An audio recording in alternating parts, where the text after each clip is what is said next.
안녕하세요.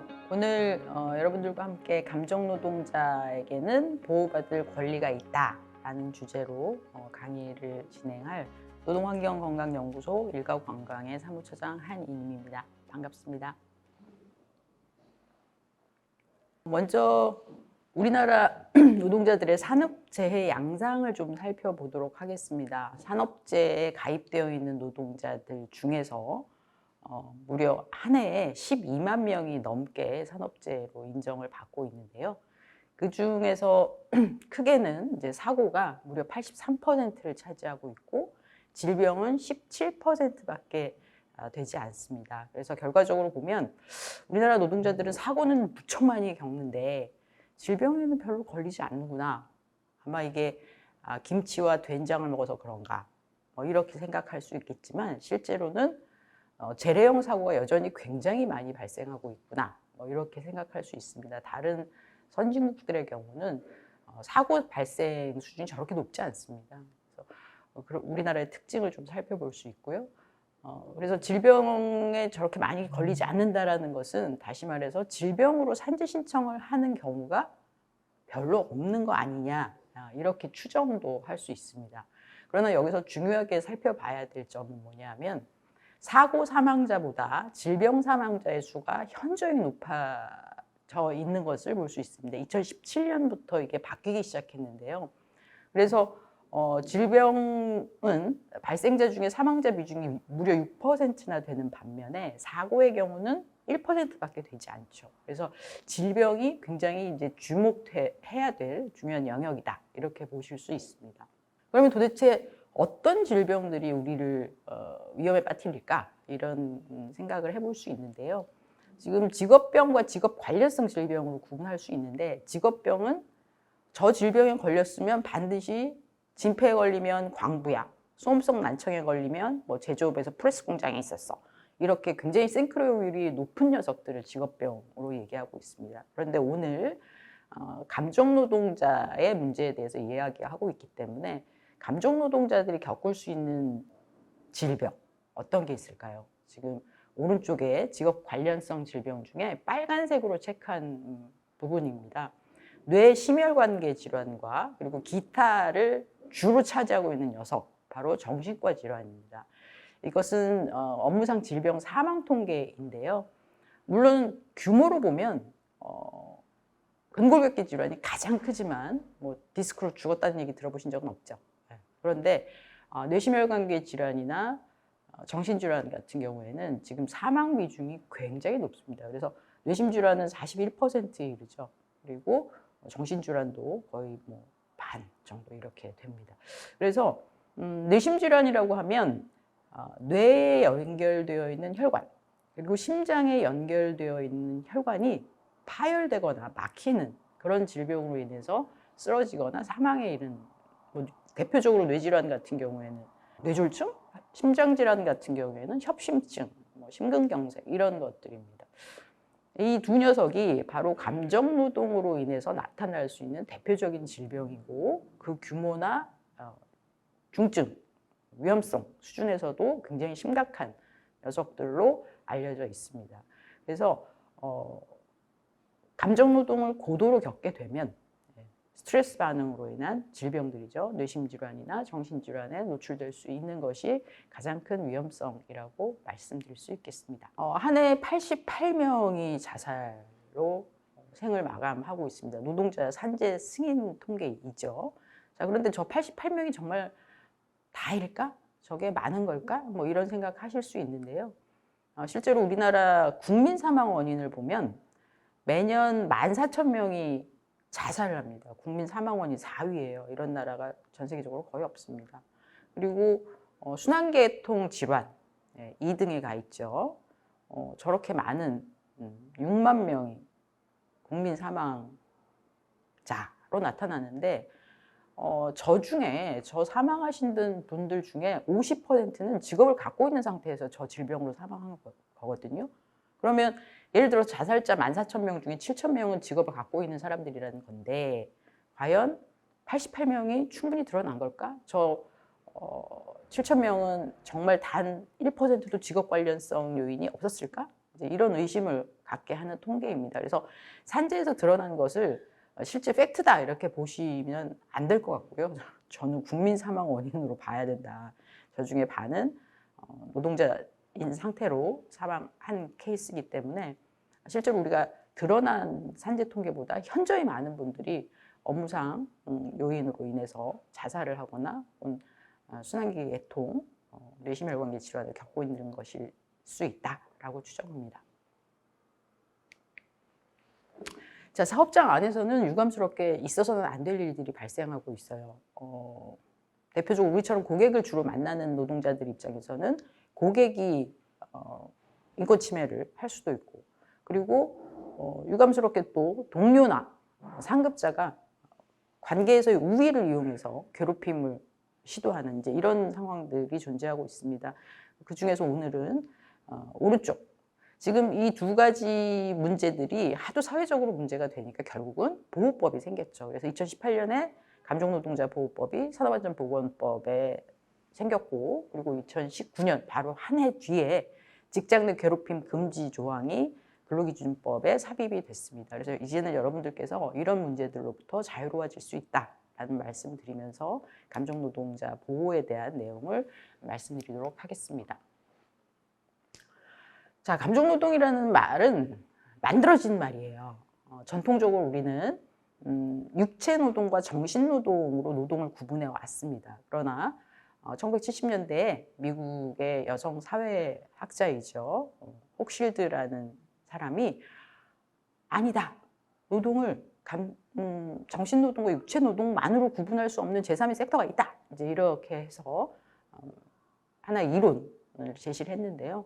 바로 미국의 공황 시기에 미국에서 도입한 소위 말하는 CS 교육, 고객 만족 교육, 경영을 하기 위한 교육 시스템을 의미합니다. 그래서 스튜어디스들한테 살 빼라고 하고, 그리고 친절하라고 하고, 한국법을 위반하는 이상한 행위, 술 먹고 난동 부리는 사람들한테 당신의 삼촌처럼 생각해, 이런 말 같지 않은 소리를 막 이제 교육을 하는 거죠. 그래서 강력한 저항을 합니다, 노동자들이. 아니, 항공법을 어기면서까지 뭘 해야 되는 거냐. 그리고 왜 나한테 살 빼라고 그러냐. 이거 소중하게 찌운 살이다. 네가 보태준 거 있냐. 이제 이러면서 노조가 강력하게 항의를 하기 시작을 합니다.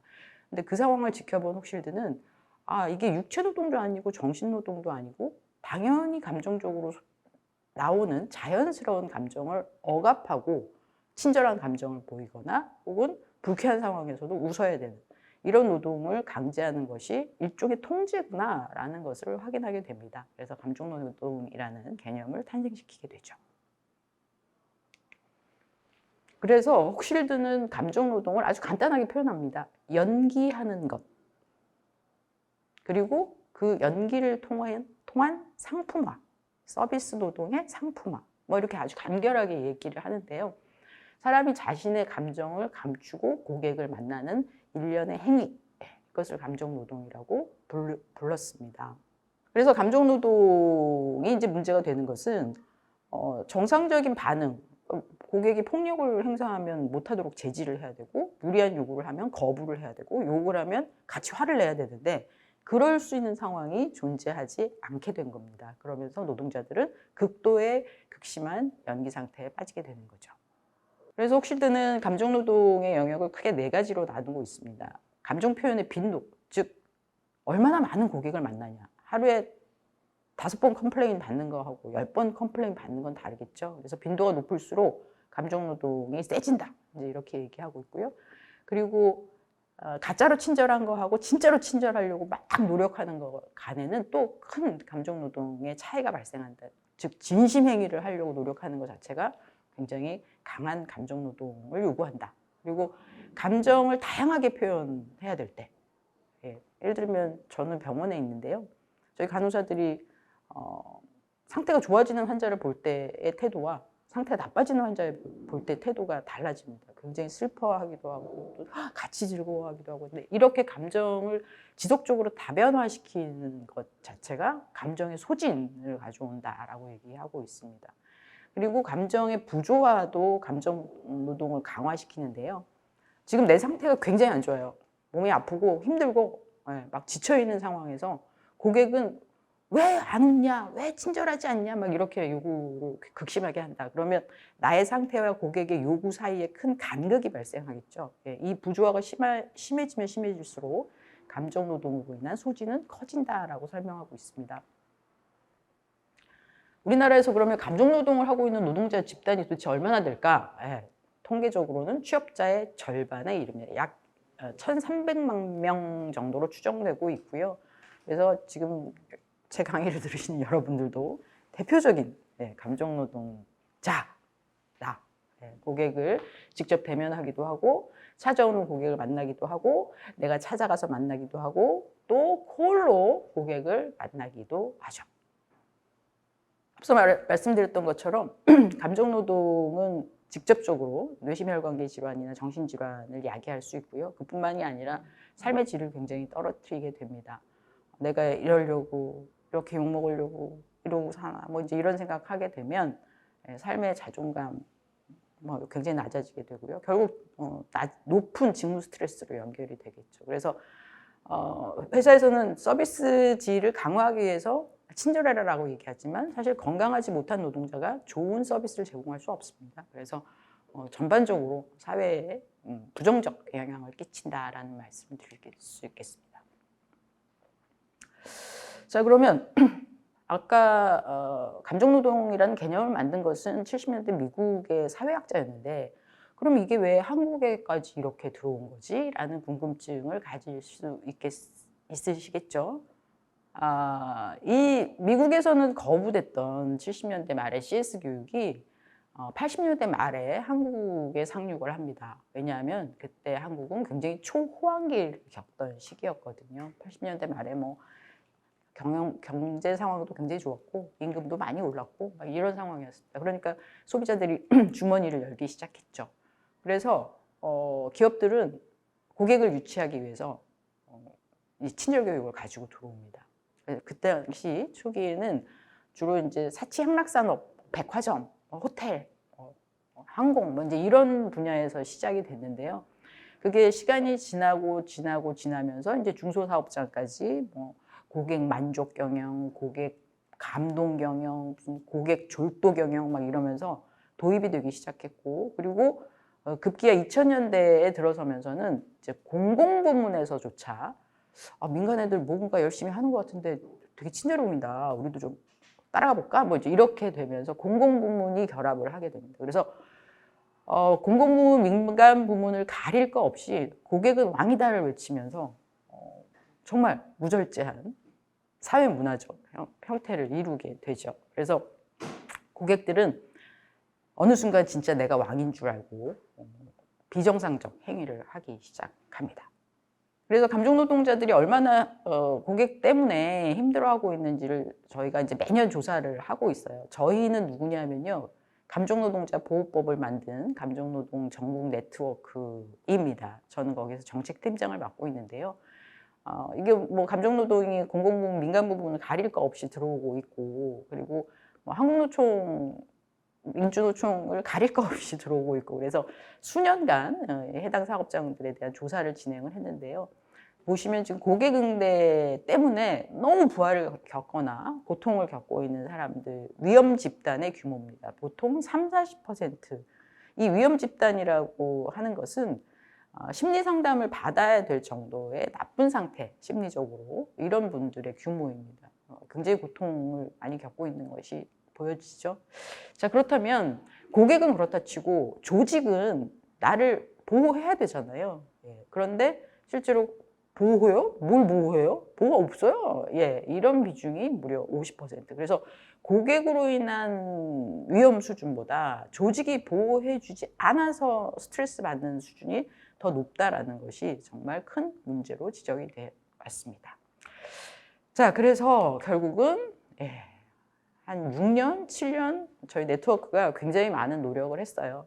맨날 캠페인하고 국회 쫓아다니면서 언제 법 입법해 줄 거냐 아우성 치고 노동부 찾아가고 그래서 결국 이제 2018년에 법이 만들어졌는데 법의 내용을 간단히 소개시켜 드리면 우선 사업주는 감정노동자 보호를 위한 예방조치를 시행해야 됩니다. 그 예방조치는 일단 고객에게 알리는 거예요. 법이 생겼으니까 당신은 이제 우리 노동자들에게 욕하고 괴롭히고 폭행을 가하고 이런 거 하면 안 된다. 성희롱 등.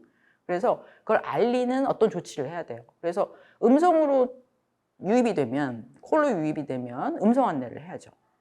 그래서 아마 들어보셨을 거라고 생각이 됩니다. 근데 만약에 고객이 직접 찾아오거나 내가 고객을 직접 찾아가는 경우에는 고객이 읽어볼 수 있도록 문구를 안내해야 됩니다. 두 번째는 폭력적인 고객 혹은 부당한 고객, 그리고 또 이유 있는 컴플레인을 하는 고객, 이 각각의 고객들에 대해서 나는 어떤 나를 보호할 도구를 사용할 수 있는가, 이런 기준을 만들어야 됩니다. 그래서 그것을 이제 일종의 고객응대 매뉴얼이라고 하는데요. 그것을 만들고 그 속에서 감정노동자들이 스스로 자신을 보호할 수 있는 방법을 알려줘야 되고, 그러려면 그 매뉴얼을 교육해야겠죠. 물론 이건 노사가 합의해야 됩니다. 두 번째는 상황이 발생했어요. 혹은 상황이 발생하기 바로 직전이에요. 이럴 때 어떻게 해야 되냐. 가장 핵심적인 것은 분리 조치입니다. 고객이 더 이상 감정노동자를 괴롭히지 못하도록 분리하는 거죠. 그래서 일시적으로 업무를 중단하거나 혹은 다른 업무로 전환을 시켜, 즉 분리하라는 뜻입니다. 그런데 상황이 발생해서 이미 뭐 멘붕이 왔어요. 맞았어요. 욕 먹었어요. 계속 괴롭힘을 받았어요. 이런 상황이면 쉬게 해줘야 됩니다. 업무를 일시적으로 중단했을 뿐만 아니라 일정 시간을 쉬게 해주고 치료와 상담을 무조건 지원해야 됩니다. 그리고 노동자가 원했을 경우에는 회사가 고소고발을 할 수 있도록 혹은 민사소송 등을 할 수 있도록 지원하도록 이렇게 되어 있습니다. 이것을 어겼을 경우에는 과태료가 1천만 원 이하 수준에서 부여될 수 있습니다. 그리고 노동자 스스로도 피할 수 있는, 그러니까 관리자가 옆에 없어요. 근데 난 지금 고객한테 당하고 있어요. 이러면 스스로 피해야죠. 그러면 어떻게 피할지 뭐 이런 것들이 매뉴얼에 있어야 되고, 만약에 스스로 피했다는 이유로 인사상의 불이익을 줬다. 감봉, 해고, 뭐 또는 인사평가에서 낮은 고과점수, 뭐 이런 거 다 인사상의 불이익이죠. 이런 상황이 발생했다. 이렇게 되면 이제는 형법으로 갑니다. 사업주죠. 1년 이하의 징역 또는 1천만 원 이하의 벌금이 부여됩니다. 위에서는 과태료인데 왜 아래에서는 벌금 혹은 형법일까? 위에서는 행정벌이고, 이것은 노동자가 스스로 자발적으로 쉽게 피할 수 있는 권리를 더 크게 부여하고 있다라는 점으로 해석하시면 됩니다. 자, 그런데 저희가 이 법을 입법하면서 계속 노동자들 힘들다 막 이런 얘기를 했더니 언론에서 그러는 거, 기자들이 노동자 힘든다는 얘기는 이제 매년 써서 지겨워요. 좀 새로운 것 좀 발굴해 봐요. 기사거리 막 이래서 뭐가 있을까 막 고민을 하다가 그래? 그러면 컴플레인한 시민들이 왜 그러는지 한번 조사해 볼까? 이렇게 해가지고 땡땡 시민사회단체 소속 회원 1000명을 대상으로 저희가 조사를 했는데 되게 놀라운 결과가 나왔습니다. 3개 그룹으로 소비자들의 양태가 확인이 됐는데요. 상위 10%는 안하무인형입니다. 내가 돈도 있고 백도 있고 배운 것도 많고 가방끈도 이렇게 길고 막 이러니까 그냥 내 밑으로 다 꿇어. 이제 이런 사람들이죠. 안하무인형. 반대로 하위 10%는 사회 소외형이에요. 나 배운 것도 없고 돈도 없고 배째 해줘. 이제 막 이런 스타일들이죠. 이런 사람들은 사실 관리하기 되게 쉽습니다. 상위 1%는 어떻게 할까요? 감옥에 보내드려야 됩니다. 하위 10%는 저거는 뭐 감옥에 보내도 갔다 오셔서 또 그러세요. 그래서 저분들은 사회적으로 뭔가 지지해주는 이런 프로그램에 연계하는 게 필요할 것 같습니다. 문제 핵심은 중간에 80% 이유 있는 컴플레인형입니다. 제가 똑같은 질문을 입장을 바꿔서 소비자와 노동자에게 했어요. 저 노동자가 왜 당신을 불만족스럽게 했습니까? 불쾌하게 했습니까? 이렇게 물어봤고요. 저 고객이 왜 당신한테 컴플레인 하는 것 같습니까? 이렇게 물어봤어요. 그런데 놀랍게도 노동자와 소비자가 동률로 응답한 값이 있습니다. 그게 바로 일손이 모자라서, 바빠서 그런 것 같다. 즉, 이 소비자는 기다린 거예요. 오랜 시간. 그리고 노동자도 저 소비자가 오래 기다려서 나한테 화내고 있는 거 알아요. 그런데 사람이 없어. 그래서 결국은 누군가는 컴플레인을 받고 누군가는 기다리고 컴플레인을 하고 이런 상황이 발생하는 거거든요. 서로가 서로의 원인과 이유를 알고 있어요. 그럼 저 경우는 뭐가 문제죠? 누가 문제죠? 노동자가 문제입니까? 소비자가 문제입니까? 저게 바로 회사가 문제라는 내용입니다. 일손을 모자르게 안 하면 노동자도 컴플레인 안 받고 소비자도 기다리지 않겠죠. 그래서 굉장히 많은 요인들 중에 하나가 회사의 경영 시스템의 부재 혹은 문제로 인해서 결국은 필드에서 현장에서 노동자와 소비자가 마찰을 일으키고 둘 다 피해자가 되고 있는 상황들을 목도할 수 있다라는 말씀을 드리고 싶습니다. 매뉴얼을 제가 몇 개 갖고 왔는데요. 사업장에서 아까 우리 예방조치로 매뉴얼 만들어서 교육시켜라 이렇게 되어 있다고 말씀드렸죠. 그런데 이거는 이제 코웨이라는 회사의 매뉴얼이에요. 1단계에서 뭐 욕을 했거나 뭐 고성을 질렀거나 뭐 위협을 했거나 뭐 상황이 발생했겠죠. 그러면 자제 요청을 하고 경고를 해요. 그리고 그러면 이제 경고를 받았겠죠? 그럼 또 욕을 하고 위협을 하고 또 그래요.